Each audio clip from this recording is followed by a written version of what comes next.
Money is governed by laws and rules. You probably heard it before, but money is a game, and those who know its rules will always have it in abundance. Today, I want to share with you 6 rules of money that changed my life. Before we continue, I just want to point out that none of these rules are my own. I've either read them from books or other forms of media from highly successful people, and I've been following these rules ever since. To quote Isaac Newton, "If I have seen further than others, it's by standing upon the shoulders of giants." Please subscribe and hit the bell notification for more videos like this on a regular basis. Our first rule is probably the most important. Money is neither good or evil. How many times have you heard money is bad? That simply just isn't the truth. Money isn't good either. Money is whatever you make it to be. If you're a good person, then you will use that money for good things. If you're a bad person, then you will use that money for bad things. Don't ever think that money is entirely bad because of what someone may have said or what you may have seen in a movie at one point. There's a famous quote, and it's one of my favorites in regards to money. Money makes you more of who you already are. If you want to become financially successful, then you need to eliminate the negative viewpoint you may have towards money. A lot of people have a scarcity mindset. If John gets more money, then that leaves less money for me. If Kate is more successful, then I'll automatically be unsuccessful. A lot of people have this win-lose mindset, where if one person wins, then another has to lose. When it comes to making massive wealth, you need to think in abundance. There's plenty to go around for everyone. It's not money that's in shortage, it's your mindset that's the problem. When you view money from an abundance perspective, you will have no shortage of it.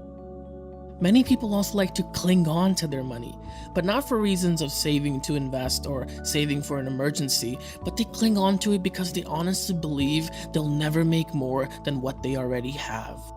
And in some cases, that may be very true, but in many others, it's not. I would like to present a quote from best-selling author Stephen Covey.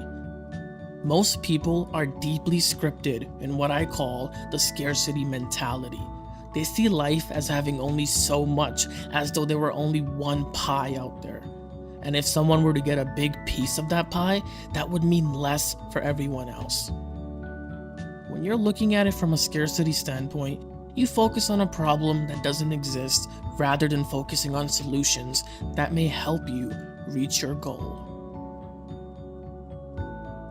What would happen if you start to ignore your partner in a relationship? Or if you went out on a date and just sat there staring at your phone while she's waiting for you to say something? She may be waiting now, but she won't be for too long. Money is the same way. If you keep your money in a checking account too long, it will get bored and it'll go to someone else. It sounds funny, but it's true. Instead, keep your money moving. What does that even mean, you may ask? It means try to keep investing your money and keep it working for you to help you make even more money. It's okay to have money set aside as an emergency fund or a retirement fund. Matter of fact, you should, and you should have that money in a high-yield savings account, but that's the only exception. I know some people who brag about how much money they have in the bank, but that doesn't mean anything if it's just sitting there and rotting. What's more impressive is if you take that capital and multiply it. To quote one of my favorite authors and entrepreneur, Grant Cardone, "Money is like paper. It's only good when it's used." Don't let your money get bored. Make calculated moves and get your money to work. How many times have you heard someone say, "Gosh, if I had $1 million, I'd never work a day in my life again"? Well, I suppose that's why you don't have $1 million. Now, is it possible to make $1 million and never work again? Absolutely. Is it probable? Probably not, and here's why. If you're self-made and worked from scratch to get $1 million, it would probably be very difficult for you to just quit and do nothing. Because by now, you probably understand that it's not about reaching the mountaintop, but staying there. If you started from the bottom and worked really hard to make your first million, then it's very likely that you rewired your brain. You would have had to change your bad habits and adopt new and positive ones to get to where you are. You probably understand the value of giving just as much as receiving. Once you make that shift in life, it's really difficult to just drop whatever you did to reach that level and to spread that value to the world, which made you your millions in the first place, to just quit everything and go relax on a beach somewhere. To quote Jim Rohn, you don't get what you want, you get what you deserve. I understand many of us grew up being told that we shouldn't desire money. We were told we should be happy with what we have, and if we think even a little bit about more, then it'll make us selfish. I have a friend who always tells me I work too hard, that I'm not satisfied with what I have, and it's not like money is gonna go with me after I die. Of course not. Nobody thinks money will go with them after they die. That's not why people earn money. I earn money because I want to support my family and help the world any way I can.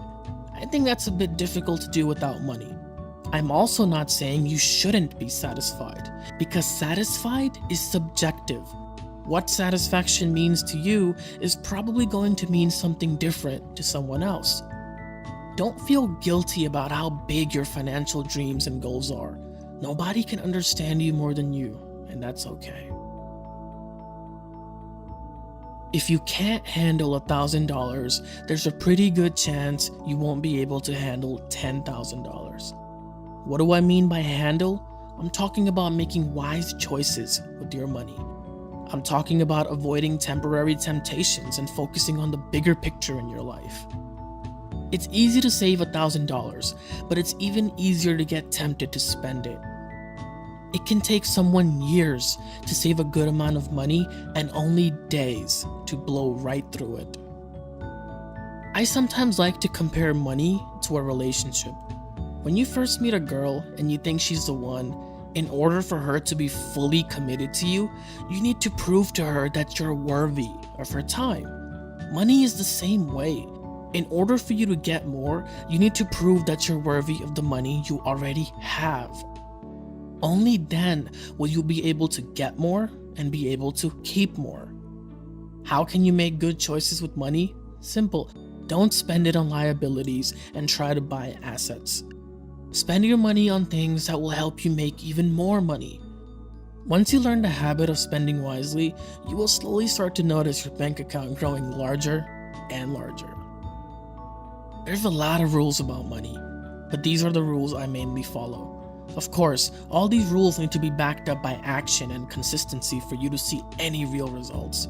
Once you apply these rules, it's only a matter of time until you achieve your financial goals.